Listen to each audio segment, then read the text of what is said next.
Hey everyone, and welcome back to the show that asks you to pull out your chairs, take out your TTRPG books, and join us at the table. You've made it just in time. We are going to have a build episode, as we love to do with our chat. So please hop in the chat, get in the comments, and tell us what you want to build. We'll build it together, and it may appear an Edge of Legends. But before we get into that, as always, allow me to introduce the man to my left, Mr. Michael Powell. Please tell us who you are and where we can find you on that sweet, sweet internet. Well, you can find me all over the internet on my social medias, which is at Mr. Kapao. That's MrKapao. And how about you? My name is PJ McGaw. I'm all over the internet at pj.mcgaw. You can find me on Facebook, Instagram, Twitter, and TikTok. Come find me. Let's have some fun. But now, without further ado, we got our notebooks, we got our pen and pencils. Let's get building. See you in the chat. Hey, everyone, Let's and go. welcome back to At the Table, the show that asks you to pull out your chairs, get out your TTRPG books, and join us at the table. We hope you loved all the awesome stuff we did with the Rocks and Fire in Your Blood, but now it's time to figure out what we're going to build with you, the audience, something that could appear in the Edge of Legends show. PJ, I just realized something. What is it? Usually we do have like a little discussion really quick about what we're doing, but we totally blanked out on it this time. Going so blind, and So that's blind. okay. We have no idea what we're going to make until you, the chat, decide what we're going to be making together. Yeah. Last time, we made Harry Allen, or Bari Alan, the fastest thing alive. Do we make the strongest thing alive? Do we make the sturdiest thing alive? All I know is I have the super moose of the North here, and I'm ready to write down some notes. Or do we want to make a NPC for Edge of Legend? Or maybe create another organization, or some magic items we could gift the players, because right now they're in a dungeon, and let's just say the first encounter in that dungeon was what was a bit, but the last encounter wasn't that bad, but the first one was pretty darn Yeah, I was super proud of my players. I almost killed the barbarian. I definitely put some hurt on the investigator. So I was like, huh, who would have thought one ooze could do this much damage? And then the bugbear just got completely punished. Like the hiss was effective. That was cool. But he didn't last. He didn't last. and I think Itchy and Rufa bamboozled the ship captain pretty well. You guys, I was like, oh man, they have these disguises on. The place is going to be crawling with these gross, like, flesh warp goblins. And the whole time, even with your sea beards, you were just killing it on those deception checks. So, let's see. So, Scups is saying in the chat, what about an affliction? Or a puzzle. Or a puzzle. We could definitely do an affliction or a puzzle. It may not appear in this week's episode, but you never know. It might come back up. Honestly though, I feel affliction and puzzles, there's something at the very least PJ should kind of create on his own, because as a player with me here, even though I will totally stand by the whole, if Rufa doesn't know, Michael will try not to, use in-character knowledge for the PC.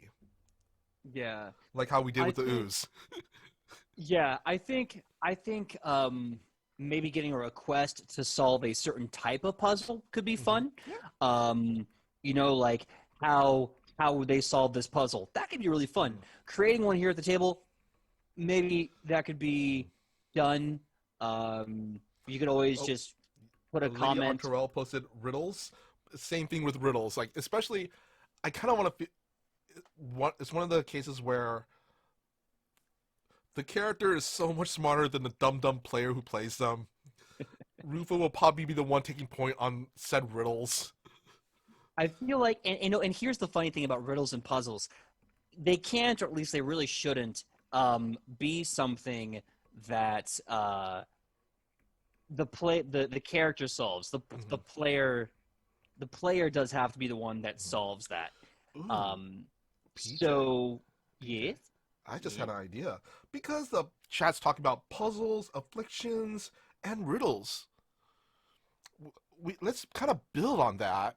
Instead of actually making a specific puzzle or affliction or a riddle, how about we create a organization that deals with said puzzles, riddles, and afflictions?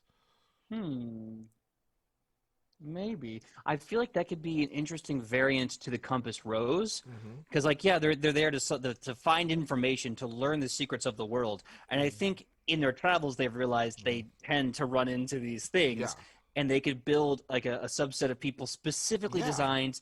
And maybe like when they go a division. yeah, and like so like when they send out the Compass Rose people to do things, they have specific tasks within the organization. So there's always going to be the one person whose job it is to solve puzzles or to look at afflictions or something. Yeah, like a subgroup, because a lot of these TTRPGs, in their world lore, while they have the Mhm. overarching organization, I love it when they kind of also, when you go deeper into that organization, within that organization, there's subdivisions. Yeah, Like MI16, James Bond. There's the Q sure, division, which sure. specializes in like items and stuff for James Bond and other agents. Yeah, and those are always cool. I'm trying to get the vibe from the chat because it looks to me like they don't want to build the thing that does them. They want to build that thing. Well, I don't know. Scuff's saying, what about a bureaucracy? Any bureaucracy. So we could, in theory, build that subset of the Compass Rose that does this kind of thing. Um, Ooh, what if it's kind of like a subdivision, kind of like a Mensa group within, you know, mm, hmm Compass Rose, like the smarties of that group. let's do this. Let's commit because we don't have a lot of time. Mm-hmm. Let us commit to building within the Compass Rose, um, the Smarties, Mm-hmm. and maybe what they could do. Since I love the idea of the Compass Rose having like a group of people that focus on puzzles, a group of people that focus on like diseases and afflictions. I think they have to be separate, just because in the world they would be separate. Um, so let's go with the group of people that solve puzzles, and maybe the Mensa group Ooh. above them kind of are the people Mm-hmm. that test the groups underneath them to see how up to date on like creative thinking Mm-hmm. as well as book learning these people are exhibiting. PJ, I actually kind of want to say we combine the two, mainly for the fact I am now envisioning, a subgroup of specialized investigators, like a bunch of houses. Hmm. I love that. Don't get me wrong. Scups is saying, what about people that actually create afflictions and traps and whatnot? Hmm. Like you're investigating a plague and it turns out Yeah. it's a training regime. Okay, Or like reverse engineers. so let's do this because I feel like we're having two interesting ideas. Kind Reap Psyche, just a bunch of Nergalites. You're not wrong. You're not wrong, Reap. Let's do this. Let's try to put some focus. Let's put a pin on this idea and run with it, or pin this idea down and run with it. So let's just say this. This is a group of people within the Compass Rose that travels with the other members of the Compass Rose. Their specialization is um, puzzles, and another group is specializing in afflictions within this group. And in order to train how to, solve puzzles used by ancient civilizations and how to get rid of like ancient diseases that may be in dungeons or maybe out and about while traveling, there's another group that is super duper smart that checks on them, trains them, and oftentimes exposes them Mhm. to afflictions and Yeah. puzzles and Well, like poisons and things like that. only reason why I was saying before about combining two is because investigators, one of their methodologies is forensic science. Yeah. So okay, so I think we have an idea. This would be. I think it sounds like we're talking about the Mensa group that trains the lower level, not the lower level, but So the field The agents. MIT University. Kinda. Uh, they're definitely the trainers that train the people that go into the field with these specializations. So what do we call the trainers of these people? Do we want to go super complicated or just super simple? Because honestly, the trainers. I like that. let's pizzazz it up a bit. What do we call them? The mentors Yeah, I'm down with or that. mentors, The and they're monitors. you know, I like Call back that. to call back to DC. Call back to DC. I like it. I like it. I like it. And I also like it because it's the idea that when you work for the Compass Rose as someone who like constantly is going into dangerous dungeons, constantly going out to Daltonshire and getting murdered, constantly going out on adventures, you need constant Ooh, you need constant like review to make sure you're PJ, always on your game. PJ, I Hmm. want to build on something that sculpts. I'm guessing that's how you pronounce it, sculpts. Posted, Hmm. then have a dungeon of glommed dungeons. Um, I'm envisioning now at the special hidden HQ or training university of the Compass Rose. They have a a man-made dungeon they created themselves to run people in to encounter all these traps and stuff. Yeah, my brain is That picking would it be an up when you awesome one started. shot too. Like we play members of the Compass Rose that has to not touch, test some new features of some dungeons that some a group outside encountered and they recreate it into the training dungeon. I love it. I love the idea that they could have like giant constructed training dungeons, almost like some sort of intense parkour training facility. Yeah, I it's love it. like the holodeck from Star Trek, Yeah. And we could even have it where but like deadlier. yeah, like they could even have it so like they've been able with the permission of the peoples nearby and the students and academics of people nearby taken specific dungeons from the world that really at this point holds no secrets and has moved the traps, mechanisms, the whatever to their training facilities so you get a little bit of like the hands-on, if you will, experience. Of course, Lady this is with everyone's consent. Lady Alterell posted, mentors have a little more power to it though, more active and shaping things rather than just watching and monitoring. Also, one of my ideas, other than the monitors from DC Comics, was also kind of built on the idea of the Watchers from Buffy the Vampire Slayer. I could see that. I think mentors or monitors, I kind of like both of those. They, hmm. The mentors of the monitors. Oh, Skulls posted, there's a reactor who controls the training called the Dungeon Master. Yeah, I saw That that. might be copyrighted. It is. In fact, oftentimes when we refer to our show and what we're doing with our content, we always try to refer to the GM because the Mm-hmm. GM is not copywritten and it can mean a couple of different things. But Mm-hmm. unfortunately, Dungeon Master is owned by Wizards of the Coast and is heavily copyright and it only means one thing. Uh, so yeah, I'm loving all of this as like growth to the Compass Rose lore. Do you want to have this like little training dungeon area? Is it public knowledge or is it like a secret like facility? I think just Like our area, I guess was it Area 51 or Scup, 52? Scup's put out just Grotto Master. I love that. I think because the Compass Rose is such a public organization, because they're publicly trying to travel and learn things and collect all the secrets, I think that even the training facility has to be public knowledge. However, it's you wouldn't go there unless you remember the Compass Rose. Oh, They're oh, they're not they're not clandestine. They're not spies. They're just PJ, basically professional adventurers and knowledge gatherers. PJ, are Yeah. we just creating a Pathfinder school like story? I mean, Pathfinder U? that could definitely happen. I mean, the Compass Rose has to get their agents I mean, out there you have somehow. experience with that. I'm just saying. I do. I do. Well, hit me up, Paizo. Maybe we'll make a Pathfinder University. Um, so yeah, so I like the idea that the Compass Rose has the dungeons that have been relocated with permission um, uh, from other locations. And I like to think that the dungeon itself, because they have to update and change certain things, it's it looks plain. It's very modular.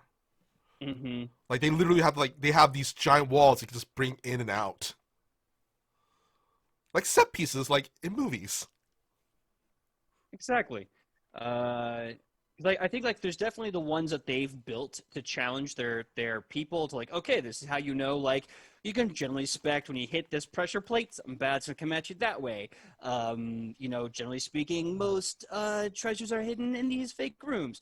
So they build them, Mhm. but then I think it'd be also interesting if they, and we could scrap this idea, if they also take some old ones out, like, okay, welcome to Tomb Annihilation. We removed the Lich. No one in that town of Schultz wanted this here anyway. This is all No, no, copyrighted by no. what's Ghost. What the hell am I We're saying? keeping the But Lich, but it's just Gary in some like old robes and makeup. I okay, now I just love the idea of a domesticated lich who's just sitting there like sipping tea. Oh hi, how's it going there? Oh, you're going to do the all right, well have fun with the room It's of molten LARPing. knowledge. See you We're then. putting LARPing in a fantasy world. Oh, I already thought about that last night, except in my world, LARP is gonna be live action retail play, and it's gonna be just you wait until you Mhm. run into live action retail play. Yeah.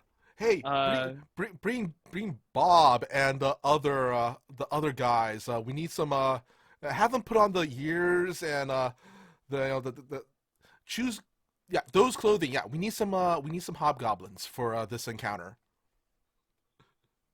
yes. Okay, so keeping of uh by locals. Okay, so we have the idea of the training facility. So let's go back to this group that overwatches these agents Mhm. through their training. And constantly, I like the idea of constant because that gives them more weight and power. Mentors or monitors, I like both. I mean, technically Do they speaking, give a letter grade? yes, we can totally give them a letter grade. They will letter grade members of the Compass Rose. Oh, you got a.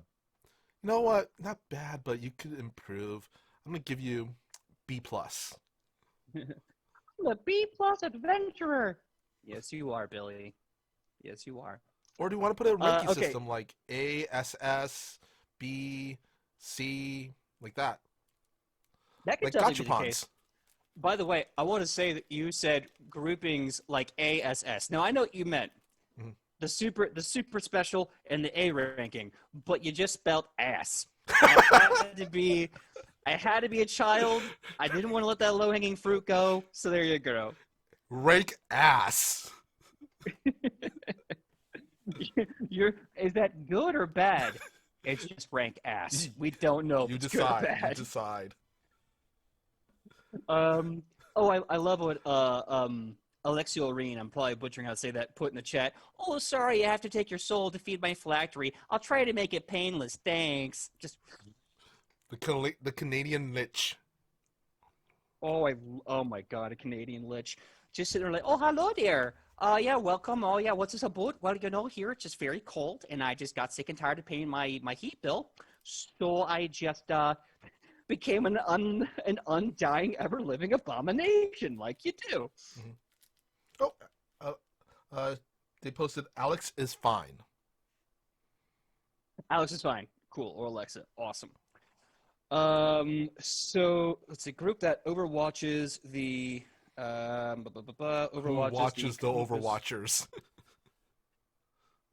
The head leaders of the Compass Rose. I hope. You hope. See, I love this because a while ago we were starting to write. I was checking my old notes. We were starting to write organizational feats for an organizational archetype of the Compass Rose. Now I'm really excited because this puts a whole other level of potential feats. You could make yourself a monitor and have basically the ability to have a bunch of bonuses to stats, but also to grant bonuses to others as you correct them Hmm. on like Yeah, how to be an agent. because I'm envisioning if we turn this into like an archetype, the monitors or whatever we're going to end up calling them, they're going to be kind of like the martial archetype a little bit. That's what I'm kind of envisioning. Yeah, I kind of envision that too, but less combatively and more for skill checks, saves, and just Hmm. general I want to say maintenance. combination of martial with archaeologist archetype. Yeah. Mentors and disciplinarians. Let's go with that. The monitors. Okay. So, and what I love about this too is like if we start doing campaigns where you guys are with the Compass Rose and you're like completely different characters, having adventures in the over 20,000 years of history in this world, and you're a Compass Rose member, you could stumble into a monitor who's like, "I've been watching you. Let me tell you, your work at the Cascade Dungeon of the Dragon of Dreams, sloppy work. Yeah, You rank triggered two, ass. yeah, Rank you ass. rank ass. Was that good or bad? I don't know. It was rank ass. Okay, so I love this. I love that we have this organization called the Monitors. I They really want to. I overwatch. want you to make rank ass a thing, okay, in your world, PJ. I'm serious about this. Edge of Legend, I rank. may I want to make patches and pins. Rank ass. I may have like rank A, and there's gonna be some just jackass superior who's like rank A. That's rank ass. You get rank S or nothing. Get better. All right, so But the yeah, Monitors. actually, do you mind if I tell? Actually, you know what? I'll hold this. I'll hold this. Okay. Yeah. Okay. Let's see. Train and keep uh, view. I spelled view wrong.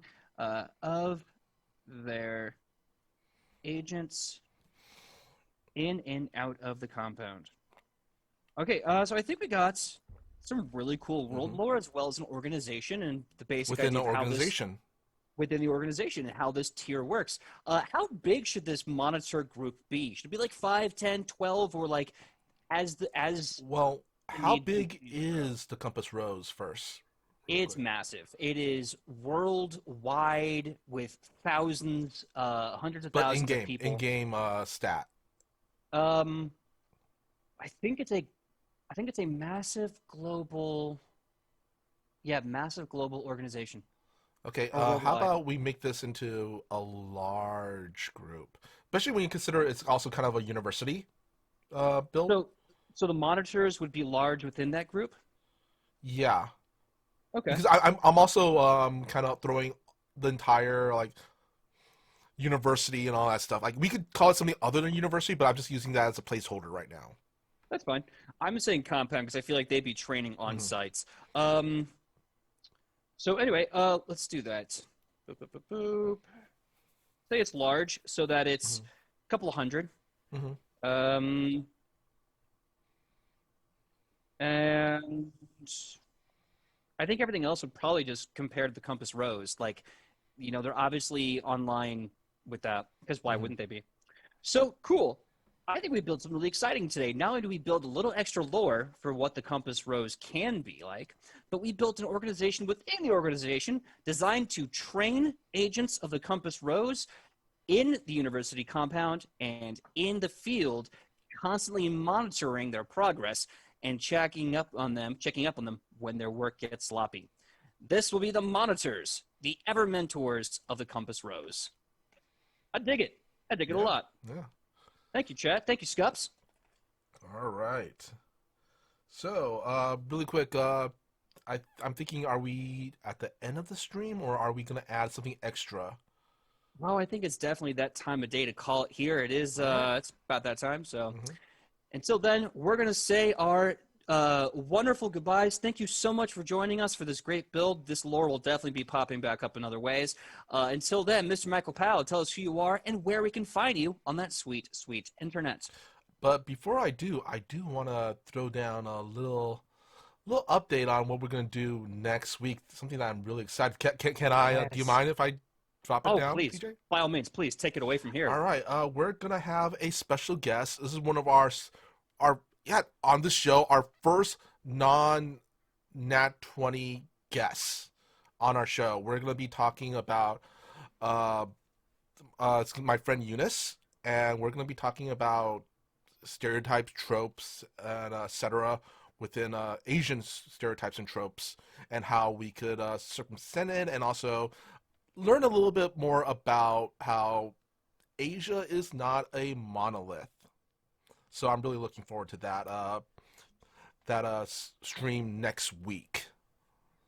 Absolutely. I'm super excited about this. As you know, with Edge of Legend and Nat 20, our goal has been to present and promote and empower heroes of every ethnicity, orientation, race, gender, LGBTQ plus, and one of the big ones has always been the Asian community. You know, Rufa is a strong Asian voice. We've been hearing some other characters back and across the world. So, and of course, who could forget Zashmaru, the number one dog in the Brotherhood of Dogs, and so much more. So I'm super excited to have this person on, to pick their brain, to learn about them, to world build with them, with you, and also to better understand how we can world build and create and represent in a way that's actually empowering. So I want to say thank you to Michael and to Eunice when they arrive next week.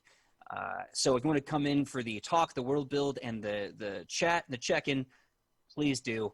And obviously our guidelines for the community will be in place there. So, please come respectful and let's have a great time. Yeah. But please, Michael Powell, tell us more about you and where we can find you on that sweet, sweet internet. Well, I am Michael Powell, and you can find me all over the internet on my social medias, which is at Mr. Kapow, that's MRKAPAO, or my Facebook page, facebook.com/Michael Powell Does Stuff, because I do a lot of stuff, such as my YouTube channel, Fantastic Tales of Adventure.